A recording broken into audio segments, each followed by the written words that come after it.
guys, welcome back for another episode of Uncut Gems with Slim. I am your host, Slim Reshae, and you guys, we have made it. It is the last day of February, and I just feel like, how is it almost March? Literally, I remember around this time last year, like, we was thinking, or at least where I'm at, like, we was thinking like, oh, COVID, that's a joke, girl, that's overseas and all of that. But yeah, March, that joker hit so quick. Man, it's so crazy how time keeps moving. There's 60 seconds in a minute, 60 minutes in an hour, 24 hours in a day, 7 days a week. It's the same thing over and over, but it seemed like the time be just flying, which is so crazy. So I wanted to end the Real Single Relationship Series with a different kind of podcast today. So I did have a point to touch on for this week's gem, which is basically the key to real love. And I feel like the key to real love is to love yourself first, because you cannot love one with a greater love than that you have for yourself. So basically, like, no matter how much you love little Brian over there, or you love little Lorenzo, no matter how much you love Maya, no matter how much you love Angel, like, literally you cannot love them more than the love that you have for yourself. Like, you'll never be able to love them unconditionally if you don't love yourself unconditionally first. Huh? You hear me? Like, you will never be able to love another person more than the love that you have for yourself. So make sure you go ahead and increase that self-love so you can love on others a little bit better and more. So, you know, you just have real love in your relationships, okay? And so that was just a little gem that I had for this week. So instead of just focusing today's episode holistically on self-love, because we already have a similar episode from the Selfology series, make sure you go back and check it out. I'll link it up here if you guys are interested. I wanted to do a Q&A style episode. And so because this is not live, I'm not currently on Instagram live. I did ask on my Instagram a little while ago, and I asked you guys, like, what was even a question? I basically asked you guys if y'all had any relationship questions or questions about being real single and things like that. So I'm gonna read off a few, and we're just gonna have a little dialogue back and forth. Y'all can comment in the comments and everything like that. But we're just gonna have a little bit of dialogue today from the questions that you guys proposed yourself. So let's get straight into it. So one question that I have from Cheyenne, she says, how do you remain being independent in yourself while in relationship? And I feel like this is a big component of mastering your selfology and your self-discovery, because like I mentioned in that series, like, you really have to grow and learn who you are. It's easier to do that by yourself during your season of singleness than once you're in a relationship, because a lot of times when you're in a relationship, it's hard to remain being independent because your independency is really your dependency on your partner. Like, you don't, it's not your own, it's y'all's. You know what I'm saying? So, like, if you learned your identity through your relationship, if you identify, like, if somebody asks, like, hi, I'm so-and-so, and you be like, oh, I'm his wife. No, girl, your name is Angel, and yes, I'm his wife. You know, like, wife is like a sub-identification label to who you are. Like, who you are needs to be on the top. It doesn't need to be like, oh, like, I'm the wife first, and then I'm Angel. You know what I'm saying? Hopefully that makes sense. But I feel like a way to remain independent in yourself is to even when you're in relationship, still have moments where you allow yourself to spend time with you. You know, if you're always up under a person, it's going to be hard to not depend on them, because they're your shoulder to cry on. They're your person to lean on in your time of need and things like that. But sometimes you need to, like, go just have fun on your own. Like, I know a lot of people who have been in long-term relationships and they don't know how to have fun by themselves. They don't know how to enjoy themselves because they grew up, or they grew as an individual with the person, but they don't really know how, they didn't really grow as an individual on their own. So I guess I would just say make sure you're spending time with yourself and just working on that self-discovery and things like that, and really check out the Selfology series for sure, because that will definitely help you grow as an individual and kind of identify those different things that makes you independent. Like, y'all are a union, but it takes three with the Lord, okay? 3. It takes 3. It only takes 3. But for you to be independent, it only takes 1. Well, 2 with the Lord, you know. But so that's what I have. Cheyenne also asks, how do you deal with being alone? And at times when I feel lonely, I feel like the first thing you want to do is to get out of there. You want to talk to somebody. You want to reach out to bae. You want to reach out to your ex. Sometimes you just want to talk to anybody, so you just call anybody. And I feel like there's 2 different ways you can deal with being alone. One, you can have a certain like accountability group that you go to. Like, I have a group of friends, like my girl chat. If I'm feeling lonely, or if I'm feeling like I'm just out of it or something, like, I'll text my girls and I'll be like, y'all, I'm feeling lonely, or da da da da da, and then we can talk it out, where it's like, okay, it's lifting my spirits, it's putting me in a happy place where I'm not feeling as lonely. Another thing you can do is do some things that are your happy triggers, things that make you happy. If you feeling lonely, instead of scrolling through your call log trying to find somebody to call, go take yourself out to dinner, go like do something that makes you happy. Take a nice bath, take a nap, whatever it is that makes you happy. I say do those things when you're feeling lonely. And it's okay to feel lonely. Everyone feels lonely every now and then. But you just don't want to dwell on it, and you don't want to you don't want to let your loneliness like take the wheel, okay? Like, don't be, if you catch yourself going through the call log, if you catch yourself about to twerk and put it on your close friends list because the guy you like is on your list, like, if you about to do any of that, sis, stop. Put the phone down. Put the phone down, okay? Put any form of communication down unless you're hitting up your accountability partners. But yeah, I think that's a good way of dealing with being alone. Okay, this one says, why it seemed like no matter how good I treat somebody, they still leave. And I'm pointing this one out because I always felt like I've been that girl who, like, I help build up men for other women. So, and that sounds a little weird, but like, I'll talk to a guy, and I'm just the type, like, if you're not already on my level, like, I'm gonna elevate you. We're gonna elevate each other if we're, you know, where we need to be and things like that.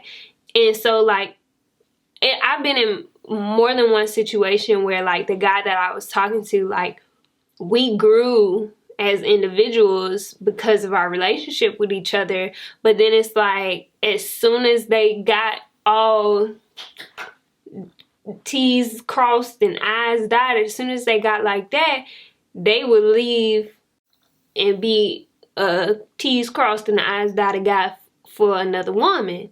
And so it does happen. And it's not dependent on how you treat a man. You could treat a man like, you could treat a man so good, you could treat him so bad. Like, it don't, however you treat a man is not going to dictate whether they leave or they stay. Because at the end of the day, if they leave, they going to leave if they want to, and they going to stay if they want to. It's a choice to be with a person, and I don't think that the way you treat them, I mean, now, don't get me wrong. We're talking about the good side. So, like, if you treat a guy really good, just because you treat him really good doesn't mean that he's going to stay. Because there's a lot of different factors that go into, like, someone wanting to stay in a relationship with you or someone wanting to work it out. It's not necessarily what you're doing. It might be who you are. It might be who they are. They might not be ready to deal with someone who treats them that well. They might never been loved the way that you're loving them. So they might not know how to receive it. And so that's why I feel like communication really comes in handy with that. Because, like, I've talked to someone and, like, I treated them very well.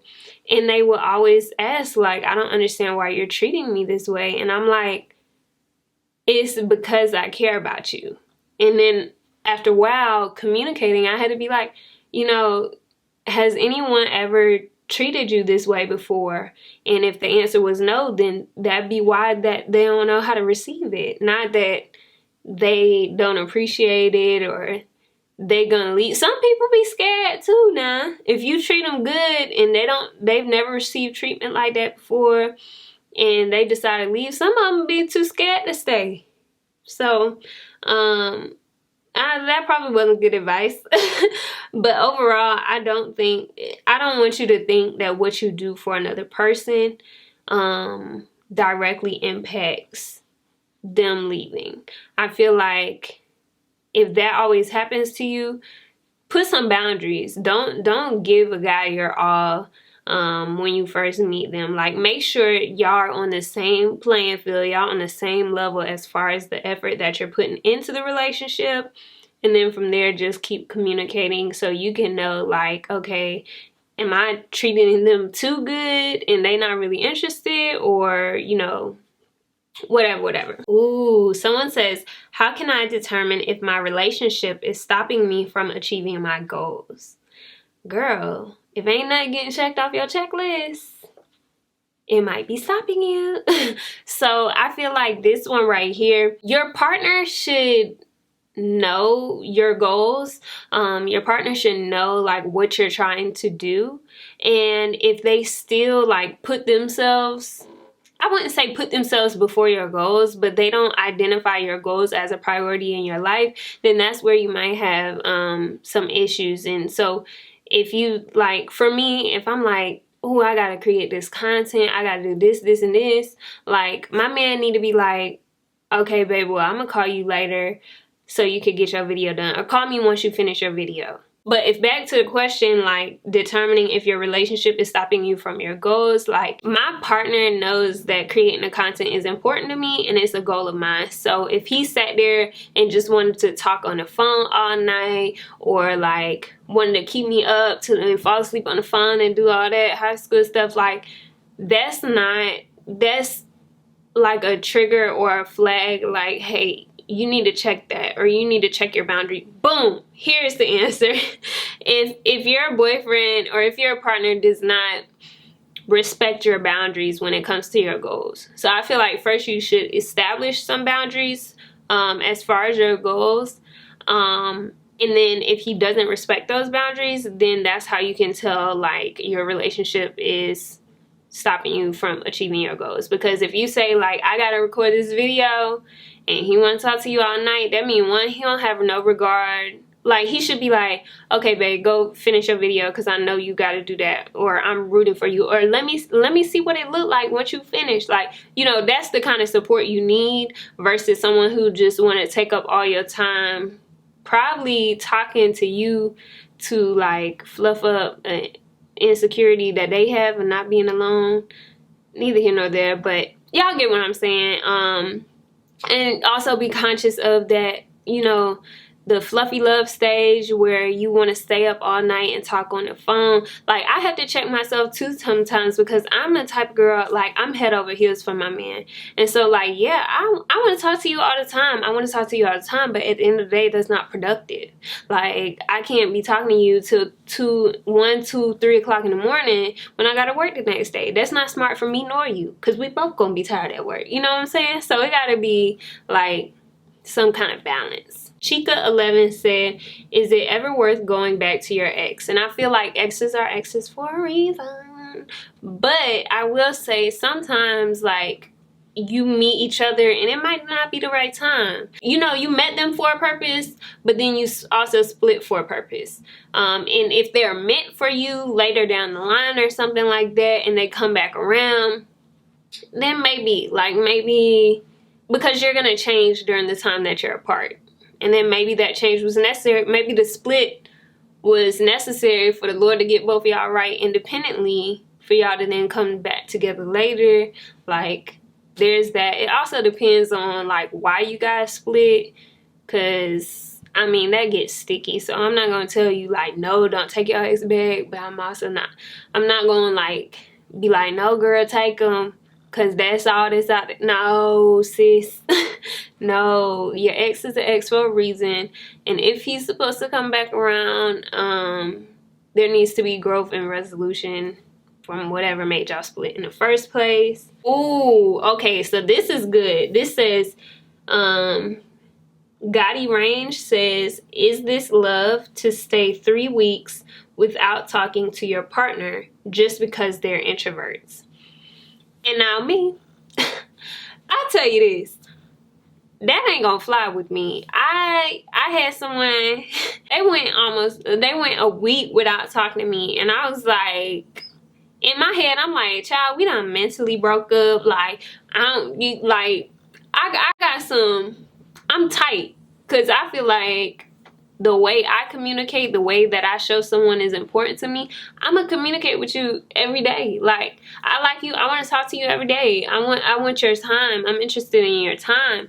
But with this situation, I learned that everybody is not like that. Introvert or not introvert, that don't got nothing to do with it, because when you got a connection with somebody, I don't feel like that really determines it. But I do feel like you need to communicate what you are looking for in your relationship as far as communication. And so, like, we had to have a communication where I was like, I don't like that. You going a week without talking to me? That ain't gonna work with me. But I also had to come down and compromise and be like, well, he was just fine and dandy. He was just like, oh, I wonder how she doing. And I was like, no, it don't work like that. But I had to, like I said, come down and compromise, because some people, like, that's not a requirement for them to talk to you every day, and that means you're a priority. Like, some people haven't grown up like that. They haven't grown up, like, you talking about people who call their mama they might call their mama 4 times a month, versus me, who call my mama at least 3 times a day. Okay? Or she called me. So that it's like those different things, everyone's different. So how you communicate is going to be different. So I feel like you would need to talk to that person, because clearly, if you wrote this, that means that going 3 weeks without talking probably bothered you. And so you should, like, reach out to them and be like, hey, like, this isn't it for me. Like, I like to talk to you more often. And then they can share their side, like, oh, well, it wasn't nothing. Or they can say, well, actually something happened, and that's why I ain't been talking to you, you know? So communication. What we've been talking about all month, communication is key. Okay, so Tierra Monet asks, finding balance between being a giver and carrying yourself as the prize. And lately, I've been back and forth and back and forth, in and out, in and out. I've been in and out of wanting to be a giver, or not wanting to be, but being a giver versus being the prize, carrying yourself as the prize. And I feel like you have to set boundaries for yourself. Like, you can give, but set a limit to it. And then also set a boundary for carrying yourself as the prize, like what you will not tolerate. Because I was at a point where, like, I'm such a giver, I have this big heart, but then it was like, but girl, also you gotta know who you are. Don't let nobody come treating you, don't let nobody give you no great value treatment when you are like a high quality video game that's locked up 3 times in Walmart, okay? Like, don't do that to yourself. Okay, so you just have to set boundaries on both sides. Set boundaries for, like, yes, I can give, but I can only give this much. And I'm only going to take this much, because you're going to know I'm the prize that I am. Hopefully that makes sense. Y'all, this episode going to be so long. And then last but not least, the final question I'll answer is from Golden Victoria. And she said, what do you think a healthy relationship consists of? And I feel like there's no slim picking list that you can put for that. But for me, healthy relationship looks like unconditional love,